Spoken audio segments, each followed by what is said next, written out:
let's finish up this Primark, shall we? So the rest of the video will be from the non-metallic Primark that I painted. So this was an exclusive release, or this is an exclusive release for Patreon members who signed up in August. The video will be re-released periodically around Christmas time and during special events, that kind of thing. So don't worry if you are viewing this after August and you haven't seen the non-metallic version, it will be made available sometime in the future. The actual cloak itself is a rather simple affair. We've airbrushed the zenithal highlight directly from above using abyssal blue from scale 75, then anthracite grey, again by scale 75, and then we've mixed a touch of white into that for the final highlight. And then I've used black from Formula P3, Thamar Black, just to reinforce the shadows. So that is the airbrush stage is done. It's a very simple stage build-up of highlight, and it's something that I've covered a lot of during these videos, and I don't think it really adds much to the learning process to just repeat myself here via the video. But what's more interesting, so have a look at how I developed the brushwork on this guy. The airbrushing stage is all very well and nice. It gets us somewhere in the vicinity, but with cloth we want to give us some texture, we want to give some life.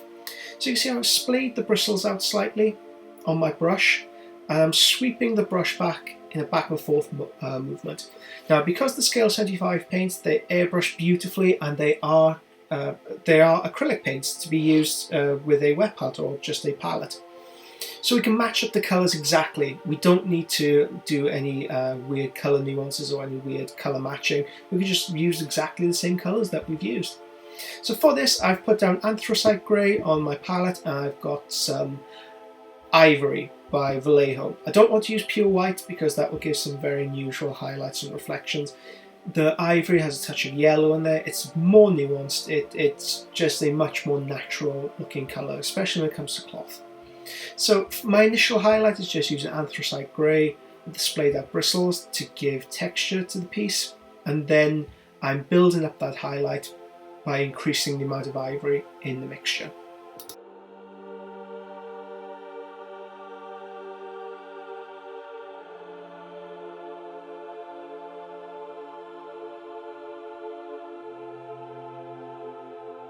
Okay, apologies for the sound quality you may have heard then. My microphone wasn't picking up my voice, and the description was so good I felt like a bottle of lightning there, so apologies for that. Normal service will resume. Okay, moving on, we are using anthracite grey and ivory to build up the Hydra filigree along the edge of the cloak. For the shadows, we increase the amount of anthracite grey. For the highlights, we increase the amount of ivory. And that's all it is to the cloak. It's very simple, it's very quick. I would urge you to go on and build up the contrast. So I'll do this off camera purely because I can't see the micro details. I have to really bring the miniature up to my face, it's simply not possible to record in that manner. But I would urge you to go on and refine some of the highlights, especially on top of the filigree of the Hydra, to really bring on those very, very solid edge highlights that really give definition to the sculpt.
Okay, let's hit up these green sections. So on my non-metallic version, I did paint in the Hydra heads in green. There are 4 Hydra heads there. Wonder if that means anything. Anyway, so I'm using Cabalite green. No, I'm sorry. I'm using Arfin Jade from Scale 75. Now, you can use Cabalite green very easily from Games Workshop. They're practically the same hue. But when the paint is still wet, I'll begin the highlighting process. So, rather unimaginatively, this is called wet blending. So, as the paint starts to cure, we can build up a rapid highlight immediately, giving us a very nice nuanced blend right from the very off, which I'll be getting to any second now.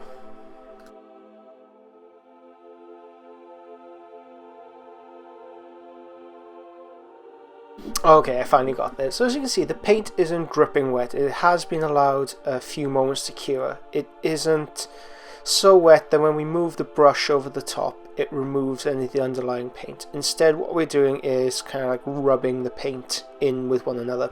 If you've ever done any oil painting, it's a very similar technique or a very similar methodology in thinking, that you're essentially putting thickly pigmented paints on one another and rubbing them together to produce blends and contrast. So with this, I'm using Cyberite Green on top of the Arfin Jade, creating that initial highlight.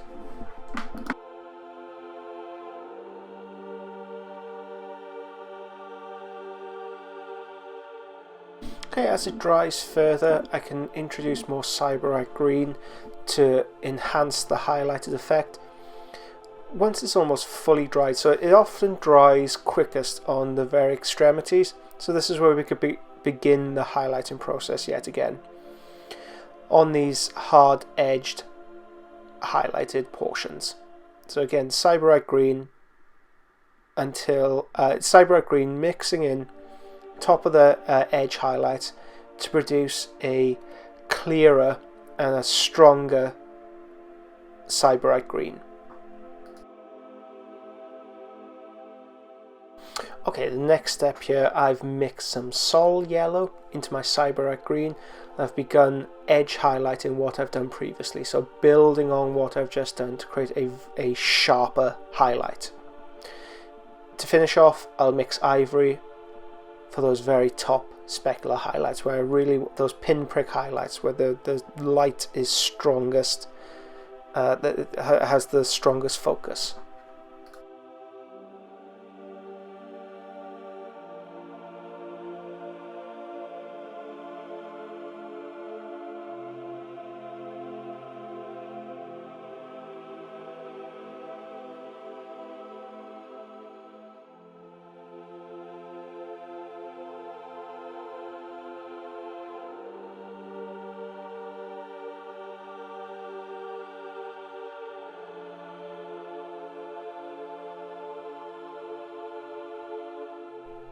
The Pale Spear. Now the official artwork has this beautiful green,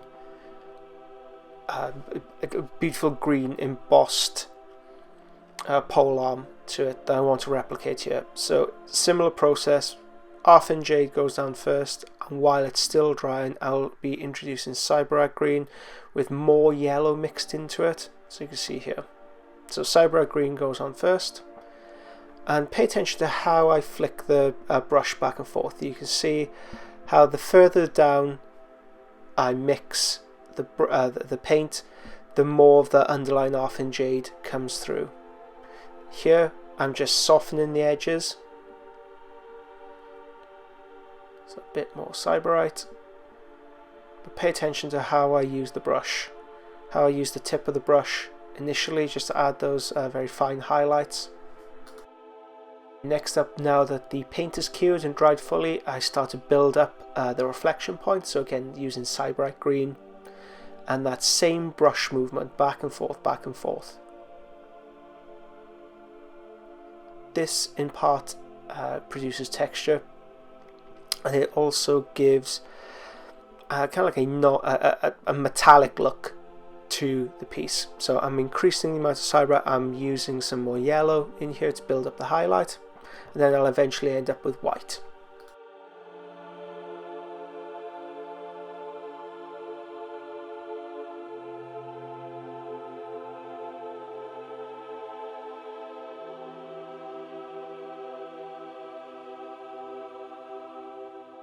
I employ exactly the same technique for the base of the spear. So I'm going to speed this section up just so you can see every brush stroke, but this video doesn't spiral into being an hour long.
Okay, the orbs, they use exactly the same process that we've been through previously, but we need to appreciate exactly how the volume of this, so the spherical volume, would affect the highlights and shadows.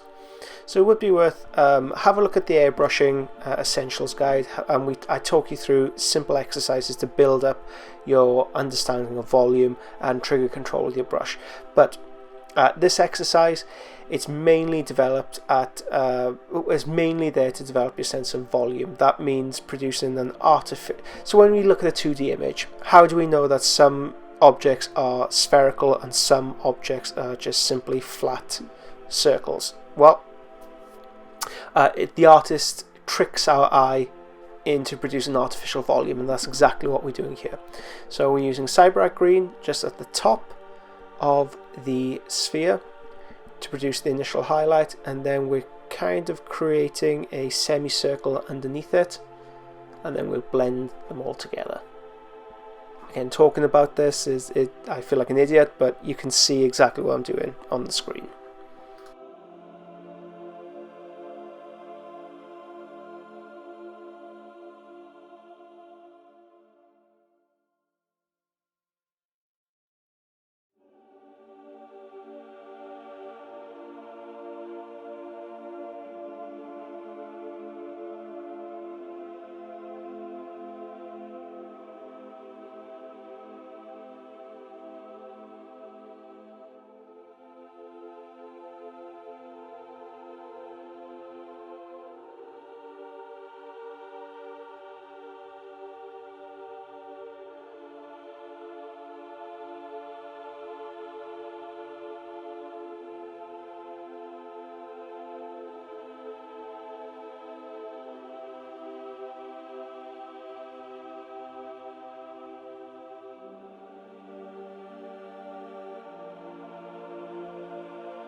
start off by base coating the eyes as well as the central gem with murderous magenta, and then highlight with white.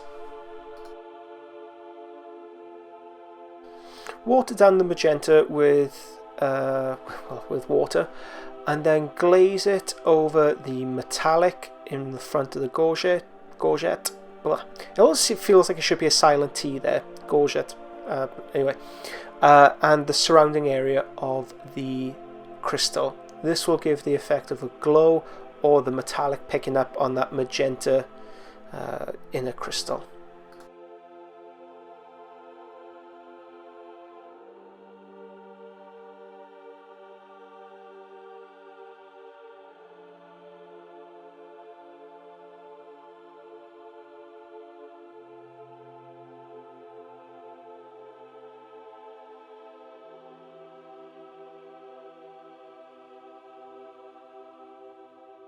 To finish up the eyes, use Huldra Blue into the shadows, into the deepest, darkest recesses of the eye lens, and then reaffirm the highlight with using pure white. For this I use, it's the Formula P3 white, Marrow white. Yeah. Okay, onto the actual spear itself of the pale spear. So I'm coating this with gold initially. Now it may look odd doing this, considering we're working with a non-metallic piece, but this is also how I painted the real metallic. By painting it in true metallic colours, we're able to then take a photograph of the miniature, and we can see where the natural reflections and shine occurs on the miniature, and then we can almost paint by numbers on the top of that to give a very convincing finish. So I'm just going to base coat this, and then we'll move on to the next step. So when the paint's still somewhat wet, I have loaded up the brush with gold and then mixed ivory at the very tip, and then I'm painting over the reflections that I see. So fortunately I can actually use the camera for this. I don't need to keep referring to a photograph, but I would highly urge you to take a photograph from multiple angles and then build up the reflections that you see on the camera. So I'm just sketching in the initial layers here using a loaded brush technique with gold in the belly of the brush and ivory in the highlight at the very tip.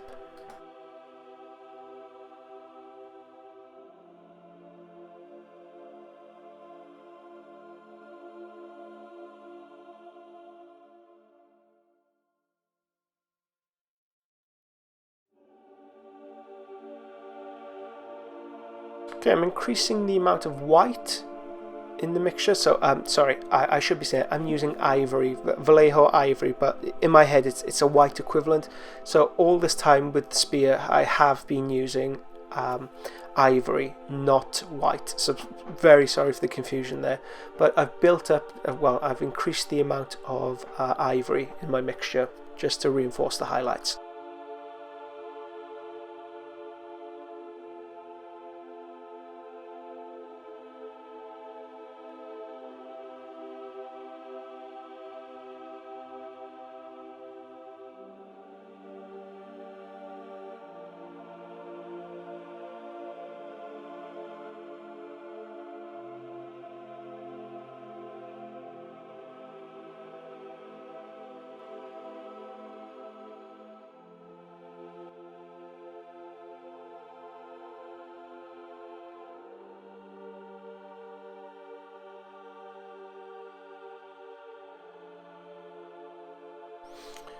Okay, next up I will be using Hull Red to reinforce the shadows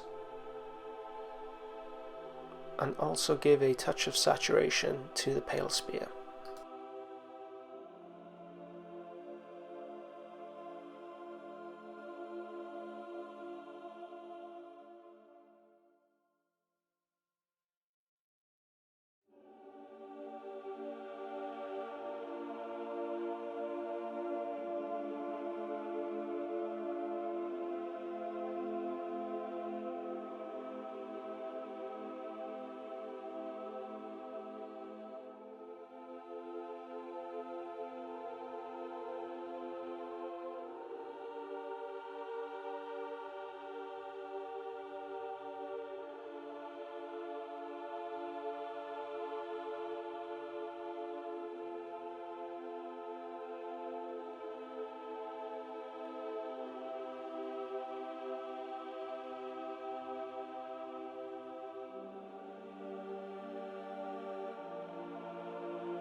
and that is it. I reinforced the white. I can add some black into the shadows to increase the contrast.